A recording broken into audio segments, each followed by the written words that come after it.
Casino dealers, what's the saddest thing you've ever seen at your table? I'd been dealing blackjack at the Riverside Casino for about 2 years when this older gentleman started coming in every Tuesday around 3 p.m. His name was Walter, and he always sat at my table if it was open. Walter was probably in his 70s, always wore the same brown cardigan, and carried this worn leather wallet that looked like it was older than me. He'd order coffee, black, and play minimum bets for hours. Never won big, never lost big, just steady $5 hands. What made Walter different was how he talked. Most gamblers either don't say much or they're trying to impress everyone with stories about their big wins. Walter would tell me about his garden, his late wife's recipes, funny things his neighbors did. He had this gentle way of asking about my college classes and actually remembering what I'd told him the week before. Walter made those long Tuesday shifts feel less lonely. After about 6 months, I started noticing changes. Walter's hands would shake slightly when he picked up his cards. Sometimes he'd forget basic blackjack rules that he'd known perfectly before. He started wearing the same shirt 2 weeks in a row.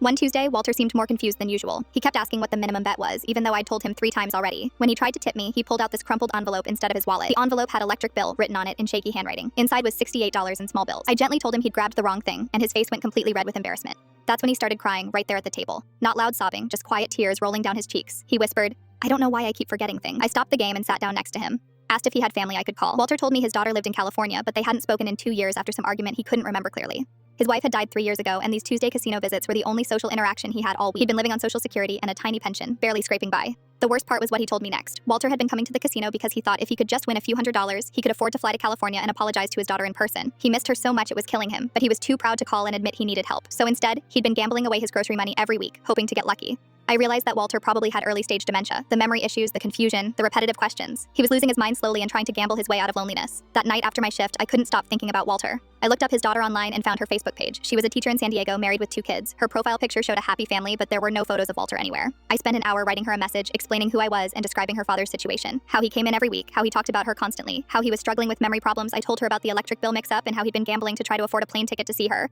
I probably overstepped my boundaries, but I couldn't just watch this sweet old man deteriorate alone. 2 days later, a woman walked into the casino during my shift. She looked exactly like Walter, but with longer hair and worried eyes. She asked for me by name. It was his daughter, Amy. She'd flown in immediately after getting my message. She hadn't realized how bad things had gotten because Walter always acted fine during their brief phone calls. Amy had thought he was angry at her, but really he was just forgetting the details of their argument and felt too embarrassed to admit his memory was failing. She told me Walter had been hiding his diagnosis from everyone, including her. He'd been going to doctor appointments alone and trying to handle everything himself rather than burden his family. Walter came in that next Tuesday as usual, but this time Amy was with him. When he saw her sitting at my table, his face lit up like Christmas morning. He started crying again, but happy tears this time. They didn't gamble that day. They just sat at my table drinking coffee and talking for 3 hours. Amy showed him pictures of his grandchildren on her phone. Walter kept asking their names and ages, and Amy patiently answered the same questions over and over. Amy moved Walter to a memory care facility near her house in California a month later. But before he left, he came in one last time to say goodbye. He brought me a photo of him and his wife from their 50th wedding anniversary. On the back, he'd written, "Thank you for bringing my family home. Love, Walter." I keep that photo in my dealer apron every shift. It reminds me that sometimes the people sitting at your table aren't just gambling with money. They're gambling with their loneliness, their hope, their last shot at connection. Walter taught me to pay attention to the quiet ones who seem lost because sometimes a stranger's kindness can change everything.